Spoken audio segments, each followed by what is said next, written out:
Oh man, that's cool.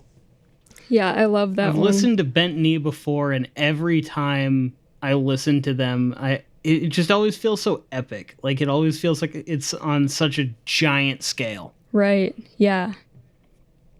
I love this too. I think that the string player, like the violinist, might have something to do with that, but I'm not sure. Right. Yeah. I feel like especially this one cuz it's made for like that vinyl album and all the songs just kind of like flow together. I love that. Like the outro on that was really sweet. Yeah, and like there's some really cool things that happen in there too. Like there was a while when it like slowed down, and then it felt like the tempo was just kind of like warping a little bit, and it was really strange, but Yeah. also really interesting too. Right. I feel like And like oh sorry. all of their stuff has like crazy amounts of like sound design as far as like just big pads and stuff like that to just make it feel really dense. Right. Yeah, I love like the things they do with rhythm. It's obvious they're all like super talented musicians and like work really well together.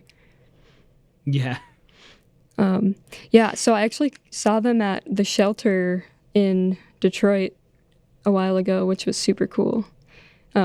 Oh, nice. Yeah, but something everyone should check out if you want to hear more. They have this video on YouTube. It's called Live from Nowhere, their song Leak Water.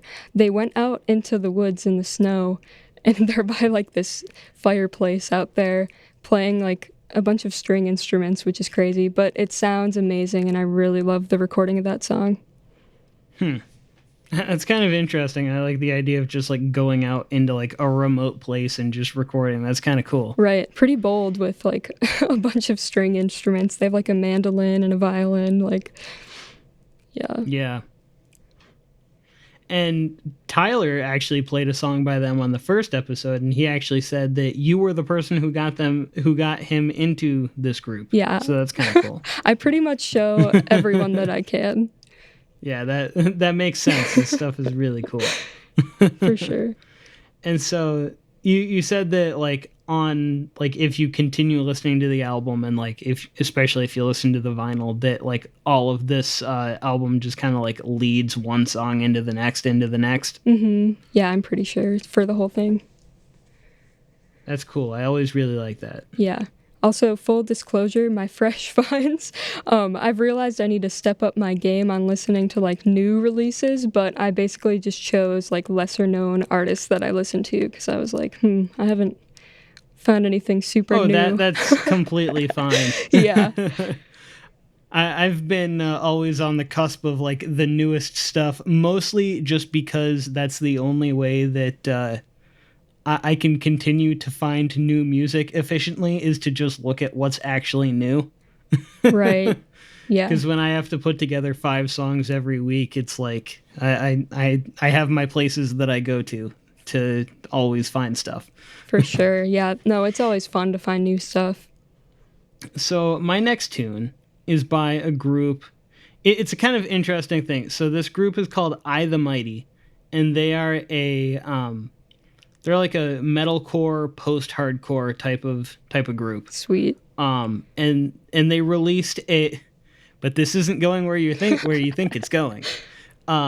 They released their album Connector in 2015, and it was a full album in their usual hard rock post-hardcore style.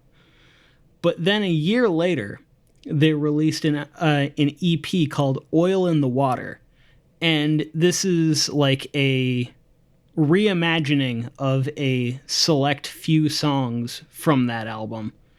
But instead of like doing just like acoustic versions or something like that, they completely reimagine them like in completely different styles. Like one of them is like an electronic song, and like one of them's completely a cappella, and this song is arranged for a jazz quartet.